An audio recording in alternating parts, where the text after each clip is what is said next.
దేవుని పరిశుద్ధ నామమునకు ఘనత, మహిమ, ప్రభావములు కలుగును గాక. హల్లెలూయా. మరొకసారి ఈ అనుదిన బైబిల్ ధ్యానములకు మీ అందరినీ మన రక్షకుడు ప్రభువైన యేసు క్రీస్తుల వారి పరిశుద్ధ నామములో ప్రేమతో ఆహ్వానిస్తున్నాను. ప్రియులారా, యేసు క్రీస్తు ప్రభుల వారు బోధించినటువంటి ఉపమానములు దేవుని పరలోక రాజ్య మర్మములని ధ్యానిస్తూ ఉన్నాం. మరి యొక్క ఉపమానాన్ని ఈ దినము నేర్చుకుందాం. క్రీస్తు ప్రభుల వారు బోధించినటువంటి మరి యొక్క ఉపమానము మత్తయి సువార్త 13వ అధ్యాయము 33 నుంచి 33వ వచనము, అలాగే లూకా సువార్త 13వ అధ్యాయంలో కూడా మనం ఈ యొక్క ఉపమానాన్ని చూడగలము. లూకా సువార్త 13వ అధ్యాయము మరి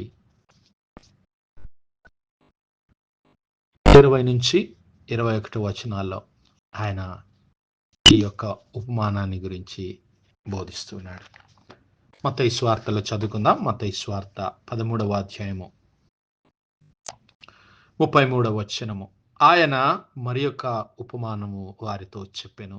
పరలోక రాజ్యము ఒక స్త్రీ పులిసిన పిండిని తీసుకొని దానిని 3 కుంచముల పిండి మధ్యలో పెట్టి మొత్తము పిండంతా పులిసి పొంగు వరకు దాచిపెట్టిన పిండి ముద్దను పోలి ఉన్నది.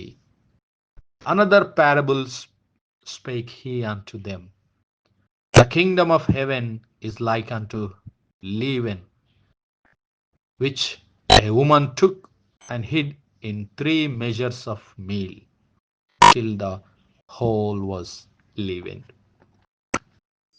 దేవునామానికి మహిమ కలుగును గాక. ప్రియులారా, యేసు క్రీస్తు ప్రభుల వారు ఈ యొక్క పులిసిన పిండిని కూర్చున్నటువంటి ఉపమానాన్ని ఇక్కడ నేర్పిస్తున్నారు. మామూలుగా అయితే పులిసిన పిండి గురించి క్రీస్తు ప్రభుల వారు మాట్లాడినప్పుడు మరి పరిసయ్యులలో ఉన్నటువంటి పాపమును సూచించడానికి, వారిలో ఉన్నటువంటి చెడు కార్యములను గుర్తించడానికి ఈ యొక్క మరి పులిసిన పిండిని ఉపమానంగా మిగతా చోట్లలో మనం చూడగలుగుతాం. అయితే ఇక్కడ ఆ యొక్క పులిసిన పిండిని, ఆ పులిసిన పిండికి ఉన్నటువంటి లక్షణమును మాత్రము క్రీస్తు ప్రభుల వారు దేవుని రాజ్యముతో పోలుస్తున్నారు. కాబట్టి మనము ఇక్కడ సందర్భము క్రీస్తు ప్రభుల వారు ఏ ఉద్దేశముతో ఆయన మాట్లాడుతూ ఉన్నాడు అనేటువంటి విషయాన్ని మనం గమనించినట్లయితే, మరి ఆ కొంచెముగా ఉన్నటువంటి ఆ యొక్క పులిసిన పిండి ముద్ద అంతటిని ఏ విధంగా మార్చివేస్తుందో దానిలో ఉన్నటువంటి ఆ శక్తిని గురించి క్రీస్తు ప్రభుల వారు మాట్లాడుతూ అలాంటిది దేవుని రాజ్యం అని ఆయన చెప్తూ ఉన్నాడు. మనము మరి ఆవగింజను గుర్చినటువంటి ఉపమానాన్ని కూడా మనం నేర్చుకున్నాం. మరి అక్కడ ఇక్కడ మనం చూస్తే మరి ఆవగింజ చిన్నదైనప్పటికీ, మరి పులిసిన పిండి కొంచెమే అయినప్పటికీ అవి ఎంతో అద్భుత కార్యాలను చేయగలిగాయి. మరి చిన్నదైనప్పటికీ ఆవ విత్తనము భూమిలో నాటినప్పుడు, విత్తబడినప్పుడు అది ఎదిగి మొలచి, మొక్కగా మొలచి, కొమ్మలు వేసి మరి ఆకాశ పక్షులకు నీడనిచ్చదిగా మారిపోయింది. అలాగే ఇక్కడ కొంచెము పిండి తీసుకొని అక్కడ మిగతా 3 రెట్ల పిండితో కలిపినప్పుడు అది ఆ 3 రెట్ల పిండినంతటిని మార్చివేసింది. When a small amount of yeast or a leaven is mixed into a large amount of flour, the yeast is able to cause a gradual, unnoticeable growth, invisible growth of dough. ఏ విధంగానైతే మరి ఆ యొక్క కొంచెముగా తీసుకున్నటువంటి ఆ యొక్క పులిసిన పిండి ఆ యొక్క ముద్దలో, ఆ యొక్క పిండిలో ఉంచినప్పుడు ఏ విధంగా అది పెరిగి మన కనబడకుండా ఆ పులిసిన ఆ పిండినంతటిని పులియబెట్టేసి మరి అది పొంగడానికి ఆ పిండినంతటిని పులియజేయడానికి ఏ విధంగా తోడ్పడుతుందో ఆ విధంగానే దేవుని పరిశుద్ధాత్మ కార్యములు ఉంటాయి ప్రియులారా. దేవుని రాజ్యము ఆ విధంగా వర్ధిల్లుతుంది, అభివృద్ధి చెందుతుంది, మరి వ్యాప్తి చెందుతూ ఉంది. దేవుని పరిశుద్ధాత్మ ఆ పరిశుద్ధాత్మ దేవుడు మనలను అలాగూ మారుస్తాడు. దేవుని వాక్యము అలాగూ నిన్ను నన్ను మార్చగలిగినటువంటి శక్తి కలిగినది. హల్లెలూయా. దేవుని వాక్యాన్ని, క్రీస్తు ప్రభుల వారిని నీవు అంగీకరిస్తే, నువ్వు కొంచెము ఆయన మాటలకి విధేయత చూపగలిగితే, ఆయన మాటల యందు నీవు నమ్మిక ఉంచితే, నిన్ను క్షమించి నిన్ను సంపూర్ణంగా మార్చి తన ఆత్మను నీ యందుంచి తన ఆజ్ఞలను గైకొడు వారిగా క్రీస్తు ప్రభుల వారు నిన్ను చేయడానికి సిద్ధంగా ఉన్నాడు. అది మరి నీ వలన జరిగేది కాదు ప్రియులారా. దేవుని వాక్యం సెలవిస్తుంది, శక్తి చేత కాదు, బలము చేత కాదు, కేవలము దేవుని ఆత్మ వలననే ఇది జరుగుతుంది. హల్లెలూయా. ఈరోజు దేవుని రాజ్యము విస్తరించబడుతుంది. దేవుని కార్యములు ఈ లోకంలో నీవు నేను మరి ప్రత్యక్షంగా గ్రహించగలుగుతున్నాం, చూడగలుగుతున్నాం, వినగలుగుతున్నాం అంటే అది దేవుని పరిశుద్ధాత్మ కార్యములే. మరి దేవుని పరిశుద్ధాత్మ కార్యములను నీవు నేను పొందుకోవాలి, ప్రత్యక్షంగా అనుభవించాలి.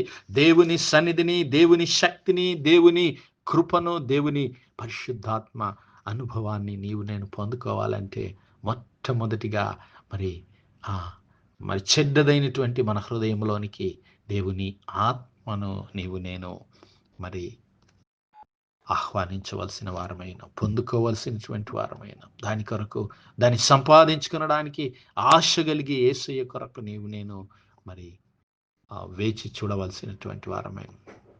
మరి ఈ యొక్క ఉపమానం ద్వారా కొన్ని ఆత్మీయ సత్యాలను మనం నేర్చుకుందాం. మొట్టమొదటిది, something tiny becomes large and mighty. చిన్నదే, ఎన్నికలేనిదే అయినప్పటికీ దాన్ని గొప్పదిగా చేయగల శక్తి దేవుని వాక్యమునకున్నది. దేవుని పరిశుద్ధాత్మ చేత మరి అది జరిగించబడుతుంది. దేవుని శక్తి చేత అది జరిగించబడుతుంది. నీవు చిన్నవాడవని భయపడవద్దు, నీవు శక్తిహీనుడని భయపడవద్దు, నీవు ఎన్నిక లేని జనాంగం అని భయపడవద్దు అని నేర్చుకున్నాం పిల్లలు. నీవు బాలుడని అనుకోవద్దు. ఇర్మియా అన్నాడు, అయ్యా నేను బాలుడను అంటే నీకు మాట్లాడటానికి నేను శక్తిని అనుగ్రహిస్తానన్నాడు దేవుడు. నిన్ను నేను ఎన్నుకున్నాను. ఈరోజు నిన్ను నన్ను దేవుడు ఎన్నుకున్నాడు. మన జీవితాన్ని ఆయనకు అప్పగిస్తే కొంచెము కొంచెము నీకు నమ్మకంగా ఉండగలిగితే, కొంచెంలో నీవు నమ్మకంగా ఉండగలిగితే, నీకు ఇచ్చిన తలాంతుల్లో దేవునికి నీవు నమ్మకంగా జీవించగలిగితే, కొంచెమైనా దేవుడు విస్తారమైనటువంటి దీవెనలు నీకు అనుగ్రహిస్తాడు. నీవు చిన్నవాడు అని భయపడవద్దు. నువ్వు బాలుడు అని, ఇక్కడ దావీదు బాలుడే, కానీ గొలియాతును ఎదుర్కొంటూ ఉన్నాడు. David was a little shepherd boy, but with the anointing of the Holy Spirit of God, he became mighty and he killed the giant Goliath. సమూయేలు గ్రంథం, మొదటి సమూయేలు గ్రంథం 17వ అధ్యాయంలో మనందరికీ తెలిసినటువంటి ఈ యొక్క మరి దావీదు గొలియాతు మధ్య జరిగినటువంటి ఆ సంఘటన. చిన్నవాడు బాలుడైనటువంటి దావీదు మరి గొలియాతుతో పోరాడడానికి వెళుతూ ఉన్నాడు. ఆయన అన్నలు ఎన్నిక చేయట్లేదు ఆయనని. సౌలు మరి అంతకుముందే ఆయనను చంపడానికి, మరి అవమానపరచడానికి సౌలు మరి చూస్తూ ఉన్నాడు. అయినప్పటికీ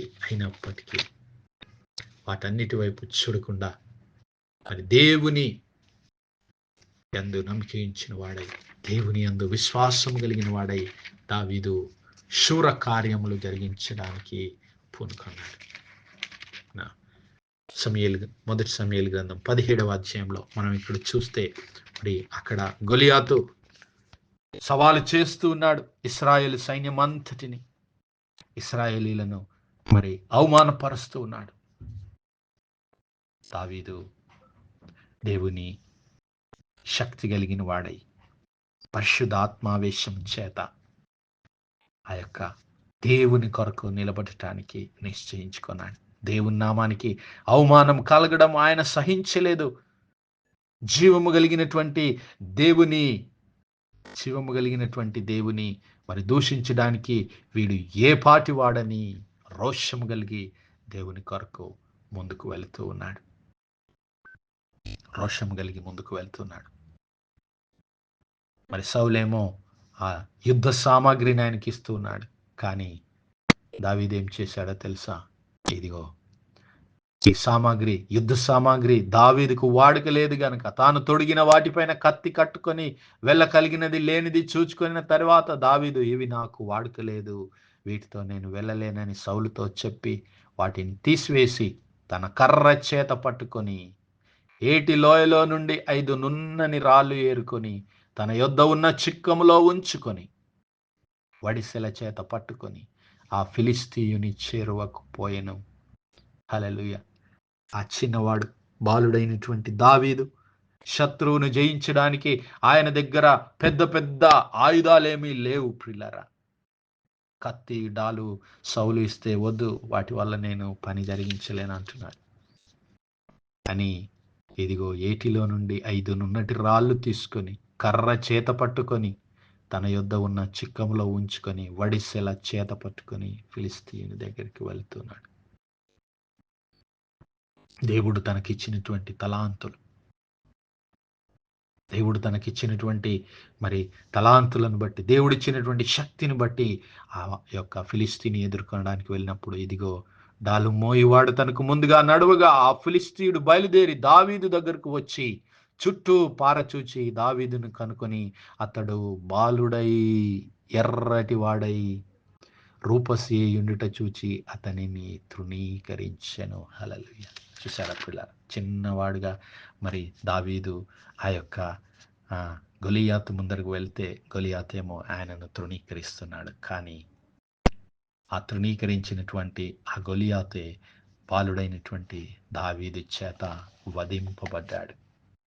నా సహోదరుడా, నా సహోదరి, నీవు చిన్నవాడనని, నీవు ఎన్నికలేని వాడనని చింతపడొద్దు. నీలో ఉన్నవాడు గొప్పవాడు. దేవుడు తన ఆత్మ చేత కార్యాలను జరిగించడానికి సిద్ధంగా ఉన్నాడు. నా యేసయ్య ఈ లోకంలో ఉన్నప్పుడు ఆయనను కూడా తృణీకరించారు. కానీ ఆయన ఇదిగో అతడు తృణీకరింపబడిన వాడును, మనుష్యుల వలన విసర్జింపబడిన వాడు, వ్యసనాక్రాంతుడుగాను, వ్యాధిని అనుభవించిన వాడుగాను, మనుష్యుడు చూలనొల్లని వాడుగా ఉండేను. అతడు తృణీకరించబడిన వాడు గనుక మనం అతన్ని ఎన్నిక చేయకపోతే, కానీ తండ్రి అయిన దేవుడు ఆయనను మహిమపరిచాడు. అన్ని నామముల కన్నా పై నామం ఆయనకు అనుగ్రహించాడు. హల్లెలూయా. నా సహోదరుడు, నా సహోదరి, చిన్నవాడువైన నిన్ను గొప్ప చేయడానికి దేవుడు శక్తిమంతుడు. కొద్దిగా ఉన్నటువంటి నిన్ను విస్తారంగా దీవించి ఆశీర్వదించడానికి దేవుడు శక్తిమంతుడు. శక్తి చేత కాదు, బలం చేత కాదు, నా ఆత్మ చేత దీన్ని జరిగిస్తానని వాగ్దానం చేసిన దేవుని నమ్ముకుందాం.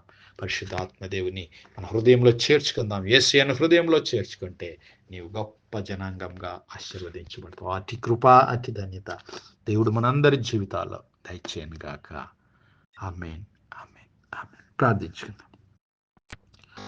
హల్లెలూయా, హల్లెలూయా, హల్లెలూయా, హల్లెలూయా. స్తోత్రం, స్తోత్రం, స్తోత్రం, స్తోత్రములు తండ్రి. అత్యంత కృపాభరితుడువు, అత్యున్నత సింహాసనంపై ఆసీనుడైన మా ప్రియ పరమ తండ్రి, జీవము కలిగినటువంటి మా దేవా, సైన్యములకు అధిపతి వగు మా యెహోవా తండ్రి, కృపా కనికరములు గల మా ప్రభా, సూర్యోదయం మొదలుకొని ఇంత మటుకు మా ప్రభు మీ చలనెక్కల నీడని భద్రపరిచి అయ్యా మరొకసారి మీ ప్రియ కుమారుడు మా ప్రభుని యేసుక్రీస్తుల వారి పరిశుద్ధ నామములో దేవా మీ కృపా సింహాసనం మీద ప్రార్థించడానికి సజీవ లెక్కలో మమ్మల్ని లెక్కించిన మీ ప్రేమకు వందనాలు, కృతజ్ఞతాస్తుతులు, స్తోత్రాలు, స్తోత్రాలు, స్తోత్రాలయ్యా.